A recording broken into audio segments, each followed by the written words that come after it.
सुबह के बज रहे हैं केवल 7 और मौसम देखिए कितना रौद्र रूप ले रखा है। 40 के आसपास टेम्परेचर दोपहर के वक्त पहुंच जाता है और सुबह सुबह ये आलम है जब आप सो के उठते हैं और इस हिसाब का धूप हो तो ऐसे मौसम में तबीयत खराब होना आम बात हो जाती है। भले ही आपके फूल और पौधे जो आप लगा रखे हैं वो हरे और खिले खिलखिलाते रहे, लेकिन आप ऐसे मौसम में अपने आप को बहुत संभाल के रखेंगे तभी बच पाएंगे। जैसे कि आज सुबह सुबह रेखा अपनी तबीयत के बारे में मुझे बता रही थी कि थोड़ा सा तबीयत डाउन लग रहा है, तो मैंने क्या किया, सुबह सुबह 10 बजते ही बाइक उठाया, रेखा को साथ में लिया और चलता बना दुनिया के सबसे सस्ता हॉस्पिटल में। जी हाँ दोस्तों, ये हॉस्पिटल जो आप देख रहे हैं मुझे लगता है दुनिया का सबसे सस्ता हॉस्पिटल होगा, क्योंकि यहाँ पे क्वालिफाइड डॉक्टर तो बैठते हैं, लेकिन उनका जो फीस है, कंसल्टेंसी चार्ज है, वो केवल और केवल 10 रुपये का है। हो सकता है आपको यकीन ना हो, लेकिन अभी भाई साहब जो पर्चा बना रहे हैं वो मेरा पर्चा जब बनाएंगे तो पर्चा बनाने के बाद मैं पे करूंगा, जो आप साफ साफ देख सकते हैं केवल और केवल 10 रुपये का पर्चा बनता है और 15 दिन के लिए ये पर्चा मान्य होता है। दूसरे जगह जहाँ 7 दिन का पर्चा बनता है, वहीं पे इस हॉस्पिटल में आपको 10 रुपये का पर्चा 15 दिन के लिए, और दवाइयाँ भी फ्री में मिलती है। हर एक दवाई यहाँ मिल जाती है ऐसा मैं नहीं कह सकता, कुछ दवाइयाँ यहाँ से फ्री मिलती है तो कुछ हमें बाहर से लेना होता है। रेखा को इससे पहले भी मैं यहाँ पे दिखा चुका हूँ और यहाँ का दवाई से रेखा को फायदा हुआ है। यही वजह है कि हम जब भी दिक्कत होता है यहाँ पहुँच जाते हैं 10 रुपये वाली हॉस्पिटल में। आज जब वहाँ पहुँचा तो मेरे से पहले 2-3 जने लगे हुए थे लाइन में, उनका पर्चा बन रहा था। फिर मैं साइड में खड़े होके अपनी बारी का इंतज़ार किया और जब मेरी बारी आई तो मैंने भी पर्चा बनाना स्टार्ट किया। मैंने भी उनको अपना डिटेल्स बताया, जिससे मुझे वो पर्चा बना के दे दिए। पर्चा जब बनाने लग गए तो उन्होंने 2-3 सवाल किए थे, मसलन नाम क्या है, एज क्या है, कहाँ से आए हो।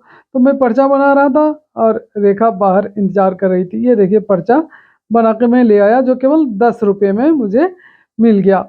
यहाँ पे रेखा अपनी बारी का इंतज़ार कर रही है, क्योंकि डॉक्टर दूसरे पेशेंट को देखने में व्यस्त हैं। देखिए डॉक्टर मंजू मिश्रा जी हैं, और यहाँ पे ना लेडीज़ को देखने के लिए लेडीज़ डॉक्टर अवेलेबल होता है और जेंट्स को जेंट्स डॉक्टर देखते हैं। तो रेखा की बारी आ गई।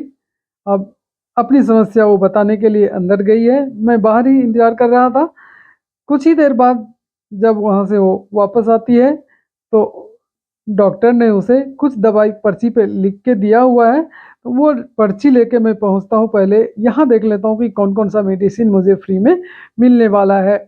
तो ये देखने के लिए मैं पहुँच जाता हूँ, वहीं जो दवाई का कॉर्नर है वहीं पे, और उस कॉर्नर पे जाके देखता हूँ ना, जो पर्ची बाँट रहे थे, जो पर्ची बना रहे थे, वही भाई साहब मेडिसिन भी दे रहे हैं। मेरे से पहले कई लोग लाइन में लगे हुए थे, तो मैं भी चुपचाप अपने लाइन में लग गया और अपनी बारी का इंतज़ार करने लग गया। कुछ ही देर लाइन में लगने के बाद मेरी बारी आ जाती है और मैं अपना पर्चा थमाता हूँ उनको और बोलता हूँ कि ये सब मेडिसिन इसमें डॉक्टर साहिबा ने लिखी हैं, देखिए जो अवेलेबल है मुझे दे दीजिए।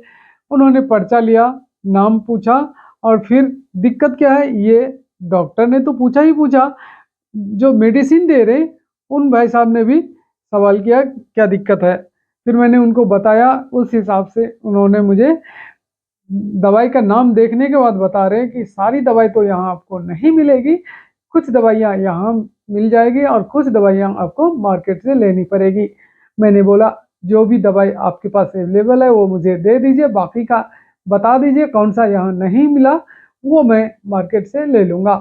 तो उन्होंने पर्ची पे जो लिखा था, उन 4 दवाई लिखा था टोटल, उसमें से 2 दवाई उन्होंने मुझे दे दिए और इसका इस्तेमाल मैं कैसे करूँगा, इसका इस्तेमाल कैसे करना चाहिए, ये चीज़ उन्होंने मुझे बता दिए। और फिर अदब से कहते हैं कि बाकी की जो दवाई रह गए हैं ऊपर के 2, ये दवाई आपको मार्केट में मिल जाएगा। मैंने वहाँ से दवाई और पर्ची लिया, पेमेंट बिल्कुल भी नहीं करना पड़ा, क्योंकि यहाँ से मेडिसिन फ्री में ही मिलता है। मैं आपको बता दूँ, ये आयुर्वेदिक हॉस्पिटल है, जो शहर में सबसे पुराना सरकारी हॉस्पिटल है।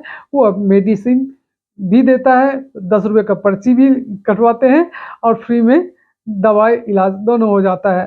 तो यहाँ से मैंने पर्ची और दवाई लिया और जो दवाई बच गया था उसकी तलाश में चल पड़ा मार्केट के तरफ। जो पहला आयुर्वेदिक शॉप मुझे मिला, वहाँ पे मैंने भाई साहब को नमस्कार किया और बोला कि ये मेडिसिन मुझे जो ऊपर के 2 लिखे हुए हैं ये चाहिए।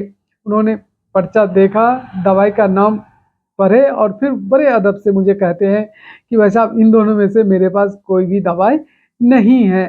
फिर मैं अगले दुकान की तरफ रुख करता हूँ और ये देखिए सबसे बेस्टम मेडिसिन शॉप है और उसी के बगल में उसी नाम का गुप्ता आयुर्वेदिक कॉर्नर करके ये मेडिसिन शॉप है, जहाँ पे ये दवाई मिल जाती है। मैंने पिछली बार भी यहाँ से लिया था और उम्मीद से गया था इस दुकान पे कि मुझे यहाँ इस बार ज़रूर दवाई मिल जाएगी। तो जैसे ही पर्ची मैंने दिया, उन्होंने देख लिया और दवाई मुझे दे दिए। जो पैसा बना, मैंने उनसे पूछ लिया कि भाई साहब कितने पैसा बना, मुझे एग्जैक्ट अमाउंट तो नहीं याद है, लेकिन उन्होंने जो पैसे के लिए बोला था वो पेमेंट मैंने उनको कर दिया और ये पेमेंट मैंने किया था यूपीआई के ज़रिए। वीडियो कैसा लगा कमेंट करके बताइएगा और आप भी अपने सेहत का ख्याल ज़रूर रखिएगा। नमस्कार।